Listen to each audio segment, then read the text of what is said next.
फैलिएका मेची महाकाली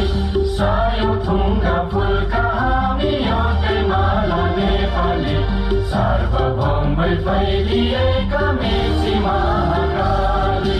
प्रकृतिका कोटि कोटि सम्पदाको आँचल वीरहरूका राजा गरे सो संसार